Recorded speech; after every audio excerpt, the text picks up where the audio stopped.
dada por Jair Bolsonaro tem tido uma grande repercussão não apenas no meio político, mas também no meio jurídico. E para falar sobre esse assunto, a gente conversa agora com o jurista, ex-presidente do Tribunal de Justiça aqui de São Paulo, doutor Ivan Sartori. Doutor Sartori, como vai? Muito obrigado mais uma vez por estar aqui conosco. A gente se falava muito na época que o senhor era presidente do tribunal. O senhor é muito bem-vindo mais uma vez. E eu já começo perguntando, eu já vi algumas declarações do senhor, que o senhor disse que juridicamente o presidente Jair Bolsonaro poderia ter tomado essa decisão que ele tomou, mas essa decisão está acabando sendo discutida também, está sendo ampliada para a discussão política também. O senhor acha que ele tomou uma decisão para tentar, de uma certa maneira, afrontar o Supremo ou não? Que leitura política e jurídica o senhor faz desse caso aqui no Brasil? Tiago, uma alegria estar aí com vocês, cumprimentar toda a equipe, cumprimentar aí os nossos ouvintes e web espectadores. Olha, Tiago, eu acho que ele agiu corretamente.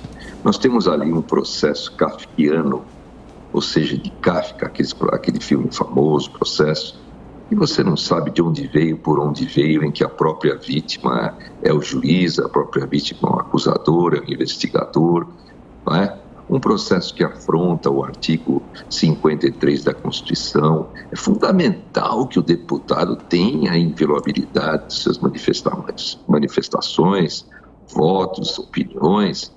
Isso é fundamental, porque justamente a função do deputado é falar, é defender efetivamente, é o parlamentar, né? Então, esse processo é um processo absolutamente à margem da Constituição, inclusive com uma pena que a gente não vê nem em muitos homicídios ou o tráfico de droga. Quer dizer, é um processo realmente político. A meu ver, do jeito que estava, Daniel poderia efetivamente pedir asilo político e se colocar nos tratados internacionais como um preso, condenado político, né? Uma situação bastante complicada, né? À margem da Constituição. E o presidente restabeleceu a democracia. Ele não quis afrontar o Supremo. A ideia não é essa. É que o presidente, ele é um liberal. A gente vê que ele não, em hipótese nenhuma, pode-se falar o que for dele, mas nunca ele proibiu ou censurou ou fez qualquer coisa que restringisse direito individual. Ele é um democrata, é um liberal. E ele, vendo essa situação absolutamente inconstitucional, ele simplesmente lançou de um remédio constitucional, que é o indulto individual. Na verdade, esse nome é um nome impróprio, né?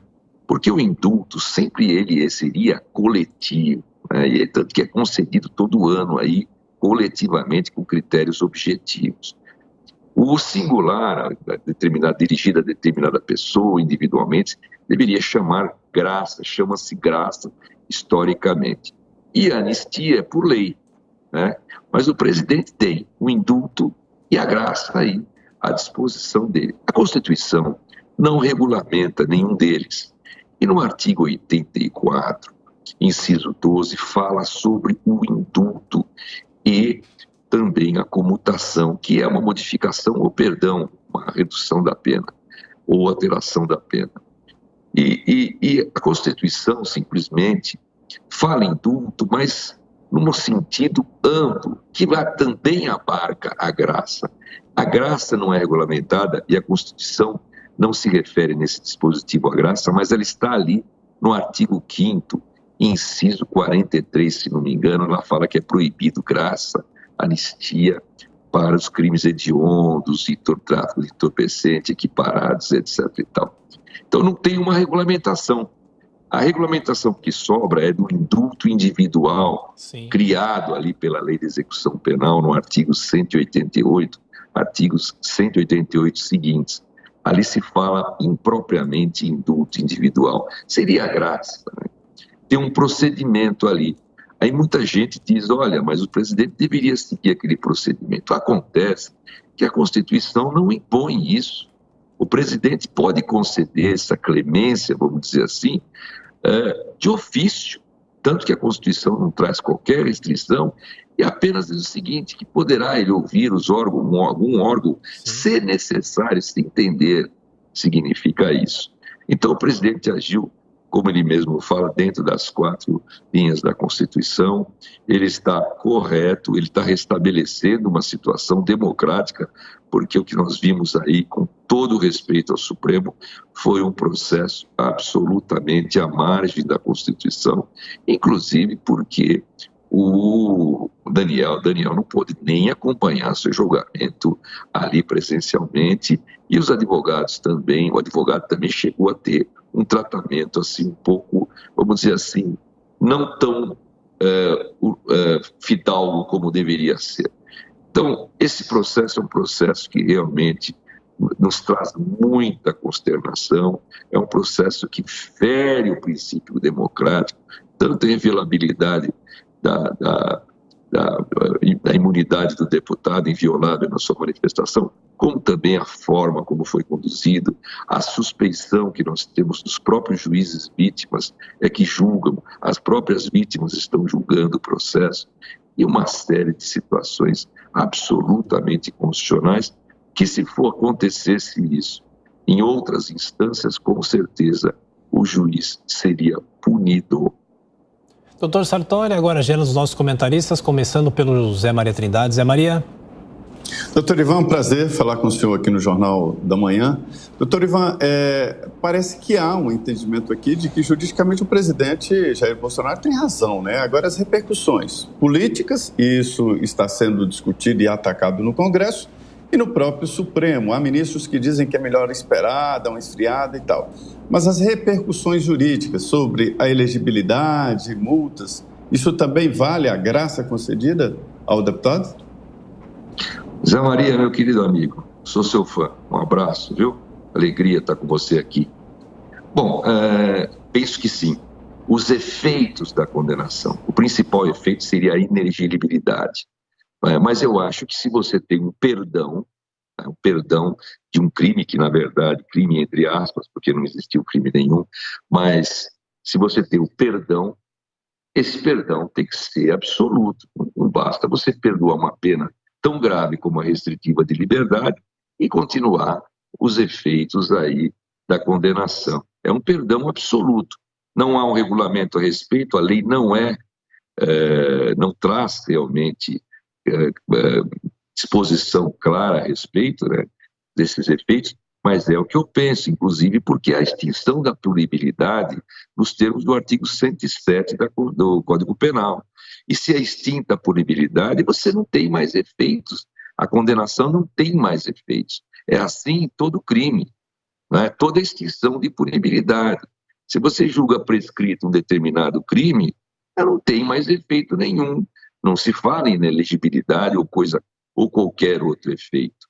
Agora, a multa é lógico, a multa está perdoada, porque se a pena restritiva de liberdade, que é muito mais grave, está perdoada, obviamente que a pena menos grave, que é a multa, né, acessória, está perdoada, evidentemente.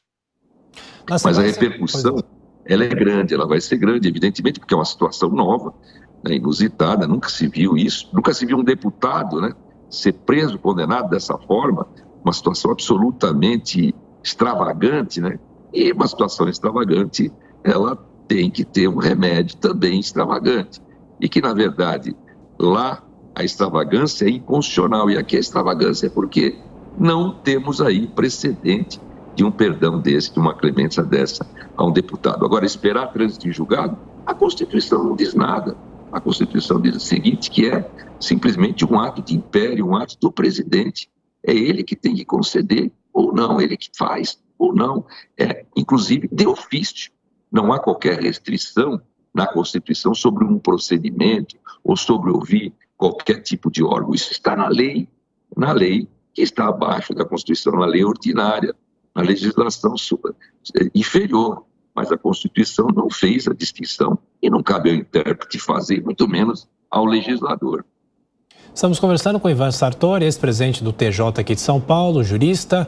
Na sequência, a pergunta de Roberto Mota. Roberto. Doutor Ivan, bom dia. Gostaria de cumprimentá-lo pela excepcional clareza e firmeza das suas colocações. Tem sido muito raro nesses últimos dias a gente encontrar uma pessoa que se expresse, né, com tanta clareza, com tanta racionalidade. E a pergunta que eu vou lhe fazer não é uma pergunta fácil. além da questão da liberdade de expressão, além da questão da imunidade parlamentar, como o senhor mesmo descreveu, nós assistimos a um julgamento em que as vítimas também foram os acusadores e os juízes. Eu não sou jurista, mas todos os juristas parecem ser unânimes em dizer que, até pouco tempo, isso era um preceito básico do direito penal, que foi violado sem nenhuma cerimônia, publicamente, transmitido em cadeia nacional. A pergunta que eu lhe faço é o seguinte: esse fato não tornaria este processo um processo nulo, já que foi feito à margem de um preceito constitucional? E se o processo se torna nulo, que medidas, que remédios constitucionais os outros dois poderes, o legislativo e o executivo, teriam para, dentro das 4 linhas, fazer valer a Constituição e retomar a justiça? Olha, muito obrigado pelo elogio, agradeço. Sou também seu grande fã e a pergunta é bem propícia. O que acontece, de repente, aqui caiu aqui. Pode seguir, doutor, por favor. O que acontece é o seguinte: a situação aí é bastante complicada, porque o Supremo é a última instância, né? Vai recorrer, tem recurso para o próprio Supremo, vai haver alguma alteração, né? Então, esse processo realmente é um processo absolutamente nulo, e para não dizer nulo, eu digo até inexistente, deveria ser considerado inexistente, porque é um processo completamente à margem da Constituição. Ali nós temos, como você bem lembrou, que as próprias vítimas são julgadores. O Daniel não pôde nem acompanhar o seu julgamento, né? Uma situação que viola a ampla defesa. Eu tenho todo o direito de estar presente no seu julgamento. Isso é o mínimo que a gente vê aí na garantia constitucional da ampla defesa, no artigo 5º, 55, inciso 55. Então, é uma situação realmente muito triste, uma passagem muito triste para o país. E o presidente tomou uma atitude exatamente uma atitude democrática para restabelecer a democracia e não contra o Supremo. Eu não vejo mesmo nenhuma atitude contra o próprio Supremo. É que ele tinha que restabelecer como chefe do Executivo os princípios democráticos, já que o Supremo está andando à margem da Constituição. Ele é o principal guardião, mas a sua falta agora, e ele faltou, né, lamentavelmente, com todo o respeito que mereça os nossos ministros, porque eu tenho alguns conhecidos lá com quem privei de conversa, me ajudou lá no tribunal, inclusive, quando presidente, mas, lamentavelmente, eu tenho que dizer que esse processo nos traz muita tristeza e consternação. Agora, os presidentes do Senado e da Câmara estão aí numa situação muito delicada, eles se acovardaram, né? Eles não tomaram a frente de uma situação que era imprescindível que eles tomassem, né? Imagina você, um deputado, não poder se manifestar nas redes sociais, não poder falar o que pensa. Agora, se ele cometeu excesso, e ele cometeu, isso seria um caso, ou por um processo comum, injúria, difamação, que seja, ou calúnia, dependendo do que ele falou. Calúnia não chegou porque ele não imputou o fato certo.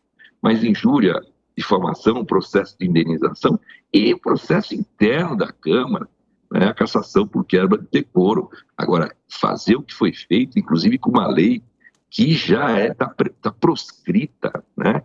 A lei de segurança nacional. Então, eu vejo isso com muita tristeza e vejo com tristeza os nossos representantes, que o povo votou, presidente da Câmara e presidente do Senado, totalmente acovardados, quietos, impassíveis, diante de uma situação tão grave. Eu não vejo outra situação mais grave do que essa, do que é o desrespeito à garantia fundamental de um deputado poder se manifestar com a sua inviolabilidade preservada. Quando isso se quebra, é um precedente para se quebrar a inviolabilidade de todos os outros, a imunidade de todos os outros, e o parlamento se enfraquece sobremaneira, e nós, eleitores, ficamos aí à mercê do quê?